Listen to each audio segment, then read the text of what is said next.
အပြာရောင်လေးပြတို့ဤတွတ်ထန်အပိုင်းတက်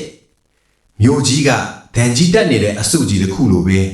ညစ်နက်လာရင်ဟင်းကနေဟောက်ခနဲ့တန်းနေတဲ့အတူမိခိုးငွေတွေကိုကောင်းကင်စီထွေးထုတ်တဲ့ကျွန်တော်ကတော့အဲ့ဒီအစုကြီးရဲ့ဘေဘတ်အောင်ဆုံးတောင်းမှသွေးကြောပိတ်နေတဲ့အခန်းချင်းလေးတစ်ခုထဲမှာနေထိုင်သူပေါ့ပရင်ပေါက်မှန်ပေါ်မှာမိုးပေါက်တွေကကွဲအပ်သွားတဲ့မျက်ရည်ဆက်တွေလိုစီးကျနေတယ်အခန်းထဲမှာကဆေးလင်းငွေတွေနဲ့ပြည့်နှက်နေပြီးလေတို့ဟာပြည့်ချွဲနေတဲ့အထီးကျန်းမှုတွေနဲ့ဖွဲ့စည်းထားကြလားအောင်မိရတယ်။နေရန်တစ်ခုလုံးမှာတော့ဖန်ပေါင်းကြောင်လေးတွေမှန်ပေါင်းလေးတွေအစီချိတ်ဆွဲထားတယ်။အဲ့ဒီအထဲမှာရှိနေတာကအပြာရောင်လိပ်ပြာသေးတွေ။တချို့ကပြောကြတယ်လိပ်ပြာဆိုတာလူသေးတွေရဲ့ဝိညာဉ်နဲ့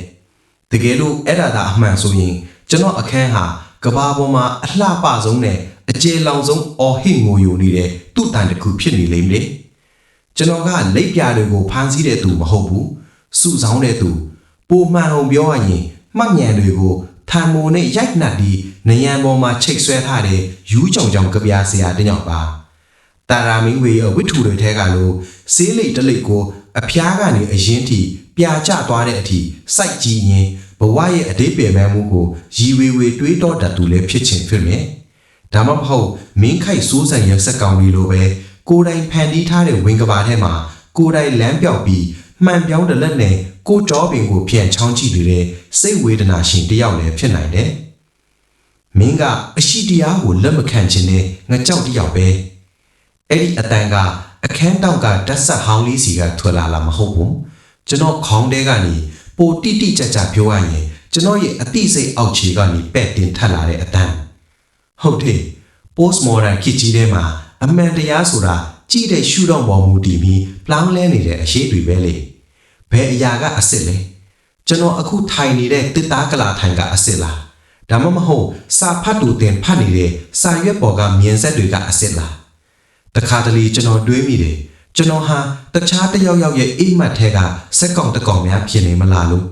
သူများလက်နိုးသွားနေကျွန်တော်ဆိုတဲ့တည်ရှိမှုကချက်ချင်းပျောက်ကွယ်သွားနိုင်တယ်ဒါကြောင့်လဲကျွန်တော်အပြာရောင်လက်ပြာတွေကိုစုဆောင်းနေတာအပြာရောင်ဟာလွမ်းဆွေးမှုရဲ့တင်ကေတာမဟုတ်ဘူးအပြာရောင်ဟာအဆုံးအစမဲ့ခြင်းရဲ့တင်ကေတာကောင်းကင်နဲ့သမုတ်တရားလိုပဲကျွန်တော်နေရန်ပေါ်ကလက်ပြာတွေဟာ Morpho Menelaus အမျိုးအစားတွေချစ်ပြီးသူတို့ရဲ့အတောင်ပံတွေကအလင်းရောင်ကိုရောင်စင်ဖြာထွက်စေတဲ့ဖွဲ့စည်းပုံရှိတယ်တေဆုံးသွားတော့မှသူတို့ဟာအလင်းကိုလှည့်ချနိုင်တော့ပဲတေချင်းတရားကိုတောင်အလှဆင်ထားတဲ့အလိမ်ညာတွေပေါ့စပိုက်ဘော်ကနိုင်ကိုကြည့်လိုက်တော့မနက်2 နာရီ20မိနစ်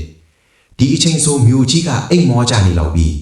ဒါပေမဲ့ကျွန်တော်အတွက်တော့နေ့နဲ့ညဟာခွဲခြားလို့မရအောင်ရောထွေးနေတဲ့တုတ်ဆိတ်ရောင်တွေလိုပဲလွန်ခဲ့တဲ့3 နှစ်က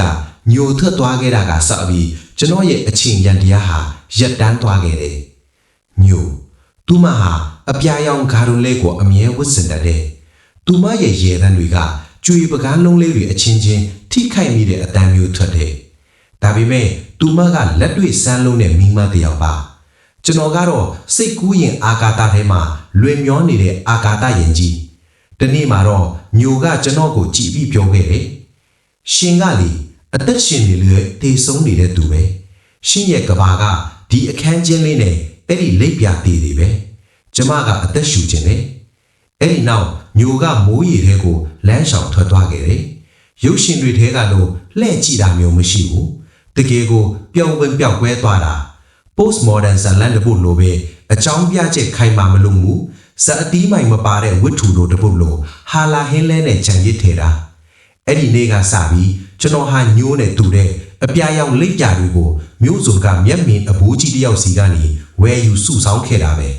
။ဒီကောင်လေးတွေကအင်းဆက်တွေမဟုတ်ဘူးကွာကြက်တွေရဲ့တပ်ပြင်းချတန်းတွေလူအဲ့ဒီမျက်မြင်အဘိုးကြီးကပြောဘူးတဲ့